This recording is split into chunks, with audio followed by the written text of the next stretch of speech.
I trusted the wrong people and lost everything, but how did that become the start of my greatest rise? I watched my name being scrubbed off the glass door of the office I built with my own hands, realizing that the people I called family had just sold my soul for a 7-figure check.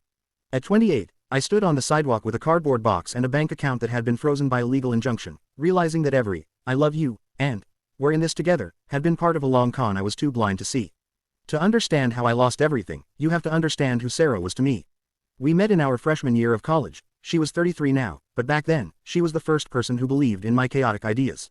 When we started our marketing agency, Vertex, we didn't just share a business, we shared every meal, every secret, and every dream.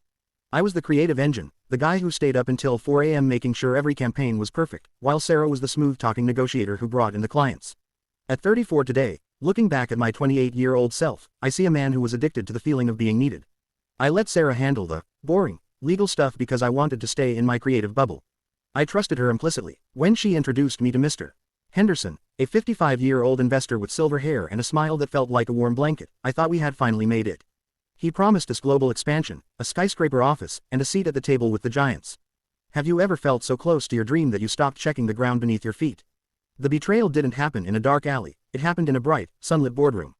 Henderson had suggested a restructuring to make the company more attractive to high-level acquisitions. Sarah handed me the documents during a busy Tuesday morning, her hand trembling slightly, which I mistook for excitement. She told me it was just a formality to shift some shares for tax purposes. She looked me in the eye and told me this was for our future. 3 weeks later, I walked into the office to find my keycard disabled. 2 security guards I had hired myself blocked my path. Sarah wouldn't even look at me through the glass. Henderson was the one who met me in the lobby. He calmly explained that the restructuring I had signed was actually a voluntary resignation and a transfer of my intellectual property to a subsidiary he owned. Because I hadn't read the fine print, and because I had signed away my voting rights, for the sake of efficiency, I was legally an outsider in my own life. They didn't just take my company, they had used the legal system to freeze my personal accounts under the guise of an internal audit, for suspected embezzlement, a lie they used to keep me from hiring a lawyer to fight back.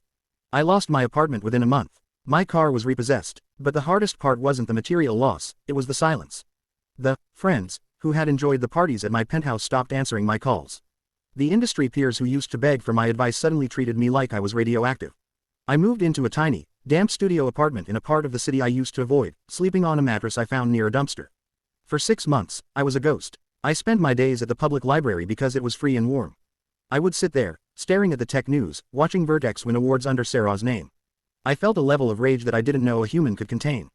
I wanted to burn it all down. I wanted to scream the truth from the rooftops. If you lost your reputation and your livelihood in a single day, would you spend your time trying to get revenge or trying to survive? One afternoon, while staring at my reflection in a library window, I realized something that changed everything.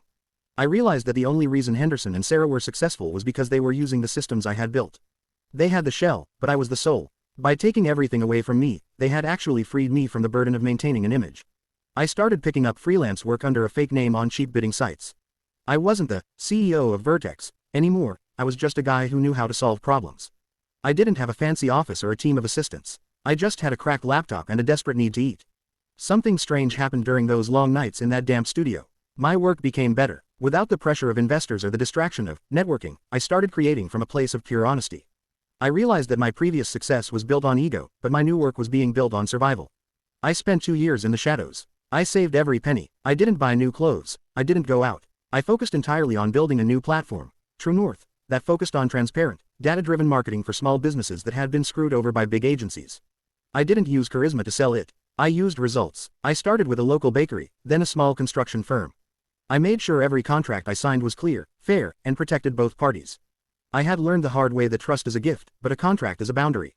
As True North began to grow, I heard whispers about Vertex. Without my creative direction, the quality had tanked. Henderson was a shark who didn't understand the craft, and Sarah was a salesperson who had nothing left to sell. They had started losing their biggest clients. They had built a palace on sand, and the tide was coming in. The moment of my greatest rise wasn't when I moved back into a nice apartment.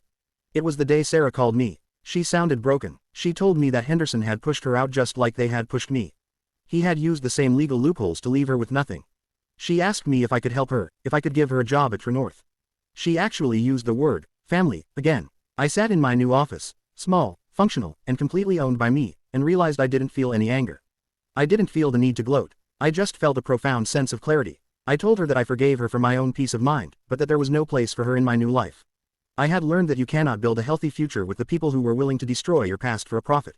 If I hadn't lost everything at 28, I would still be a man who valued the wrong things. I would still be a man who let others handle his destiny. That betrayal was the fire that burned away the fake version of me.